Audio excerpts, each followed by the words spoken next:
Dans le modèle, les différentes options que vous aviez notamment, vous avez parlé du fait qu'un modèle qui était souvent utilisé par les bailleurs, donc je m'y retrouve là-dessus, c'est de dire on dépose, on reconditionne et on remet. Mais dans ce cas-là, j'imagine que ça ne peut pas être une remise sur site. On va plutôt être sur le modèle qu'a présenté ce matin Erilia avec le projet qui était porté par Eiffage là, sur Martigues.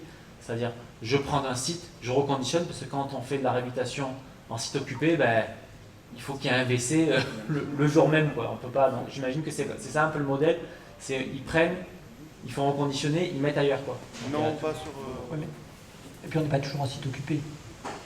Non, mais avec le phasage, je vous laisse répondre. Non, mais... Sur Eiffage, c'est sur une autre a priori, c'est une autre opération. On prend un endroit, on met un autre. Non, ils ont fait ça au début, Okay. Pour le premier stock de lycée. Parle dans le micro. Ouais. Alors, je suis maître d'œuvre sur l'opération, mais ils ont pris un premier stock d'un autre chantier qu'ils ont remis en état avec notre camarade à côté. Et maintenant, en fait, c'est par rapport au phasage. Il y a un on roulement. dépose une vingtaine de WC Ouais, qu'on amène, ok. qu'on met... Ouais, il faut un fond de roulement effectivement quand même pour amorcer quoi. Ok, effectivement. Alors du coup, sur la première question, Ouais. ce que je vais quand même ajouter, c'est effectivement ce que j'aurais proposé aussi. En fait, à partir du moment où on a un corps cadre, effectivement, on fournit et ils nous fournissent. Enfin, bref. Ouais, Ça roule, ok. en fait. On substitue là.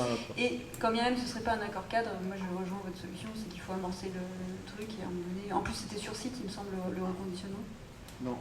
Non, c'était hors site. Ok. Alors les 5%, j'ai peut-être la personne de Valopat qui va pouvoir me corriger si j'ai tort, mais il me semble que le second œuvre, parce que c'est vrai qu'il y a la question, qu'est-ce qu'on fait dans le réemploi du gros œuvre, qui génère quand même, si j'ai bon souvenir, au moins 60 à 70% des déchets en France. Je la regarde pour voir si j'ai pas En tout cas en de tonnage, ouais, ça paraît. en tonnage. Voilà, et donc en fait on tourne sur 40% de second œuvre. Mais bon, 40%, il y a de la marge. Parce que c'est vrai qu'aujourd'hui, on recycle déjà très bien tout ce qui est gros œuvre, en gros. Donc 40%, il y aurait quand même de la marge. 5%, bah, en fait, c'est parce qu'on n'a tellement pas de visibilité aussi aujourd'hui. On dit 1%, mais en fait, on ne sait pas grand-chose. On n'a pas beaucoup de visibilité sur ce qu'on arriverait à faire. Donc oui, je pense que c'est ambitieux. Mais en même temps, si on ne se fixe pas un objectif, en même temps on se rend compte que c'est pas non plus monstrueux.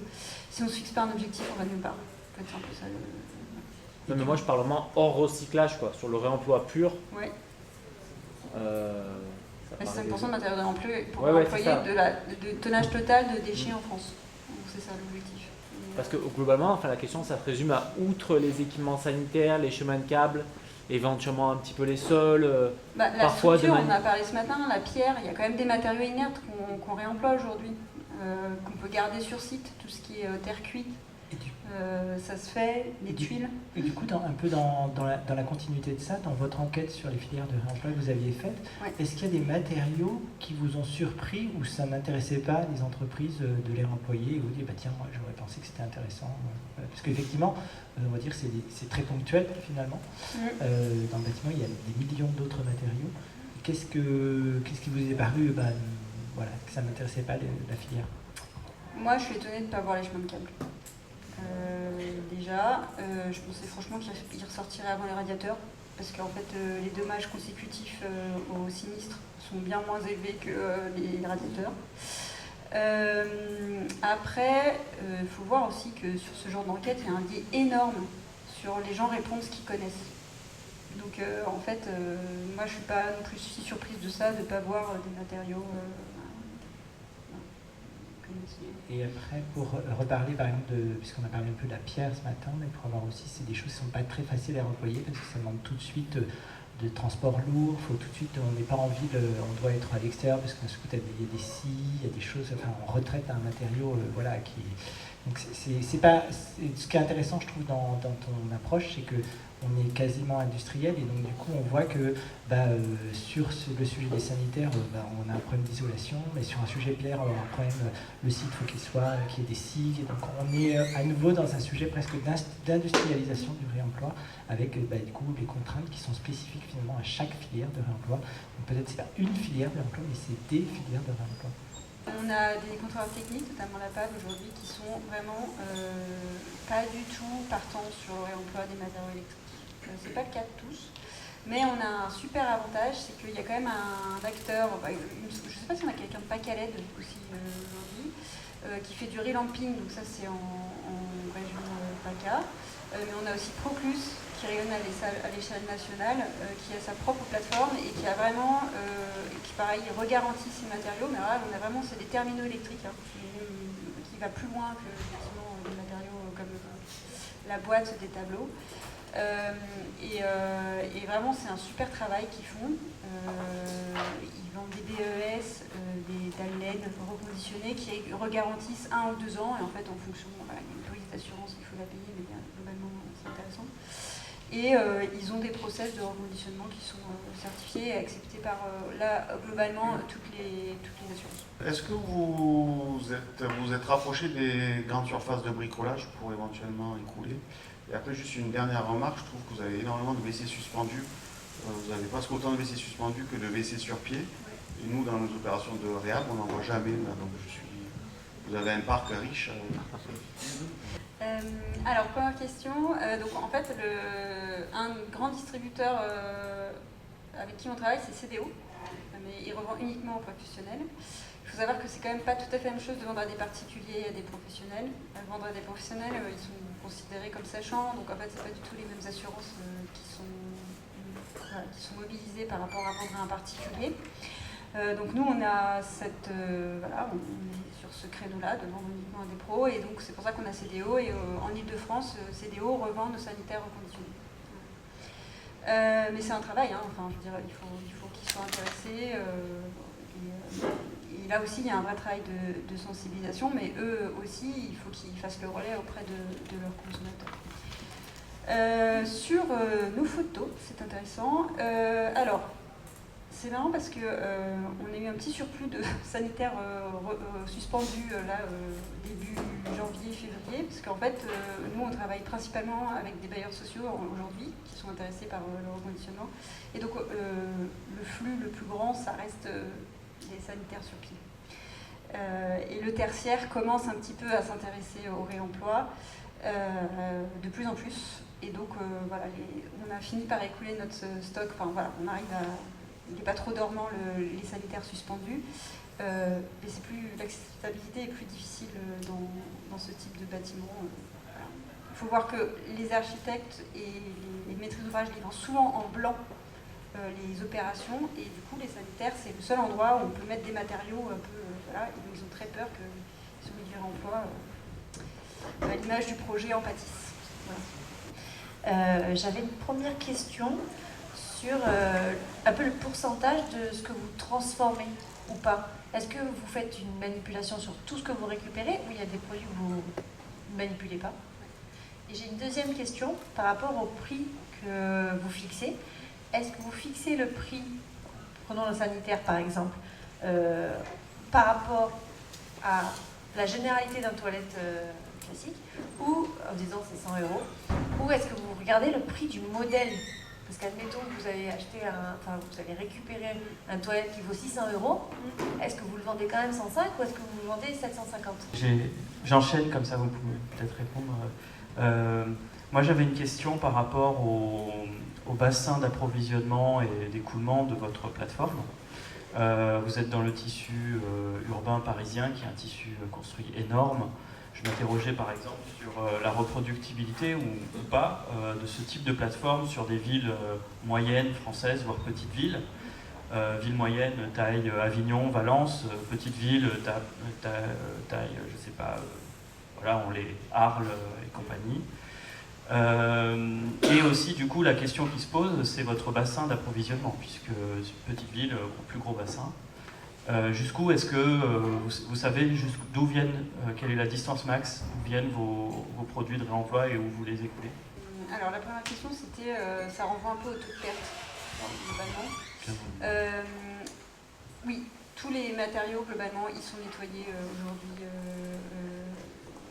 quand ils arrivent, parce que voilà, ils sont usagés et qu'ils suivent tout le traitement. Il faut savoir que le fait de les faire tremper, ça va révéler de toute façon, quoi qu'il arrive, les défauts. Donc on a besoin de cette étape pour voir si le matériau il tient le choc d'un trempage pendant une nuit. Enfin, en gros, c'est 4 à 1 nuit, ça dépend un peu de l'état dans lequel il arrive. Donc oui. Et c'est quand même une question intéressante parce que ce process, on est encore en train d'apprendre là-dessus. En mars, on a fait un point sur par typologie de matériaux et sous-typologie, le suspendu, le sur-pied, machin. On a essayé de regarder globalement la perte par rapport à ce qui rentrait à l'atelier pour continuer à réajuster un petit peu la prod, en gros, sur qu'est-ce qu'on abandonnait et qu'est-ce qu'on poursuivait. Et il se trouve qu'aujourd'hui, par exemple, avant on reprenait les lavabos suspendus, on a arrêté. Parce que je ne sais pas pourquoi, mais on avait un taux de perte, il y avait trop de tressaillage, on faisait rentrer beaucoup de produits et à la fin, il en ressortait trop peu en qualité. Voilà. Donc on avait trop de non-qualité et voilà, on se repositionne petit à petit sur les matériaux sur lesquels on arrive à faire suffisamment de bonne qualité à la fin. Et aujourd'hui, globalement, c'est les lavabos sur colonne et les sanitaires sur pied et suspendus. Deuxième question, effectivement, c'est les prix de vente. Alors, on n'est pas effectivement, on est quand même un peu à l'écoute du marché. Sur les sanitaires suspendus sur pied, il n'y a pas énormément de variabilité. Sur les sanitaires suspendus, on est bien au courant des modèles qui valent plus cher que d'autres. On a une équipe commerciale qui est aux aguets et elle va adapter son prix au produit, effectivement. Votre question, elle était sur le bassin d'approvisionnement et le rayonnement globalement aussi de fourniture de Cycle Up. Alors c'est intéressant la question que vous avez posée parce que en fait, une des raisons pour laquelle on a fermé Rieux la Pape si rapidement, c'est qu'on a eu un petit problème de commande. Et c'est qu'on s'est rendu compte que ça allait être trop long d'arriver à un certain équilibre économique parce qu'on avait un bassin de commande, enfin, voilà, un marché. Si on voulait rayonner uniquement localement, qui représentait un trop gros risque pour nous à ce moment-là. Je voulais savoir, quand vous commercialisez avec CDO, est-ce que vous avez co-brandé? Est-ce que vous avez marqué Circle Up sur c'est une bonne question et je vais être très transparente, je ne sais pas. Est-ce que, du coup, je trouve que c'est quasiment une industrialisation du emploi, une quasi-industrialisation. Et du coup, est-ce que les fabricants type Jacob Delafont, ils voient ça d'un bon œil? En fait, c'est une bonne question. Est-ce qu'ils vont vous racheter, en fait? Alors moi, j'ai la réponse, par exemple, sur les équipements électriques.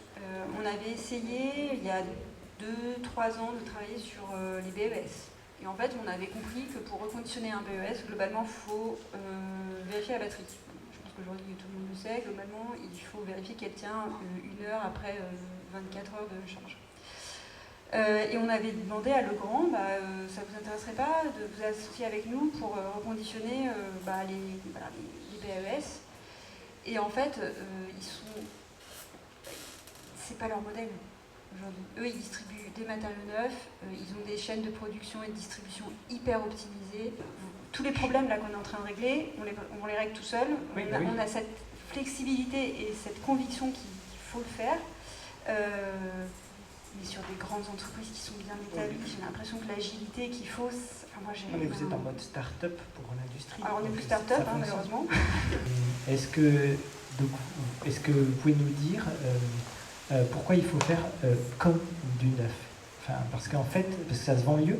En fait, par exemple, quand on va réhabiliter un bâtiment, aussi ancien, si les années 50 ou même plus ancien, on va essayer de faire en sorte de garder la patine, de garder le caractère du bâtiment. Si je vais chercher un meuble chez l'antiquaire, je vais faire en sorte qu'il ne ressemble pas à un meuble d'IKEA.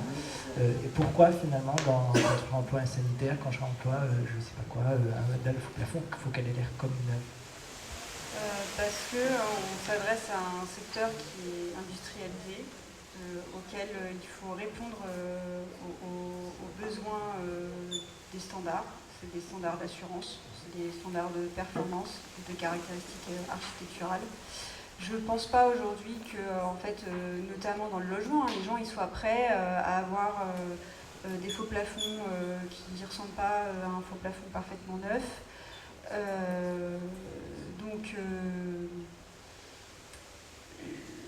Je pense que vraiment les gens, et c'est vrai, nous on est du secteur du bâtiment, on est sensibilisé, on a une certaine, encore une fois, flexibilité et une mentalité qui est un peu différente. Moi, un sanitaire reconditionné chez moi, ça ne me choquera pas du tout. Aujourd'hui, on n'en vend pas énormément. chez CDO, ce qui veut quand même dire que voilà, il y a un frein chez Mentalité.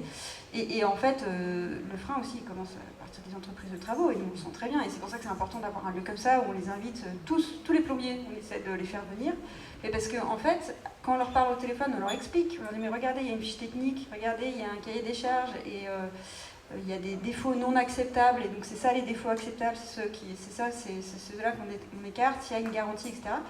Et tant qu'ils n'ont pas vu le produit, ils iront pas. On est bien dans les temps. Merci beaucoup Olivia, Eh ben, c'était merci top. à vous. C'est un très bel exemple.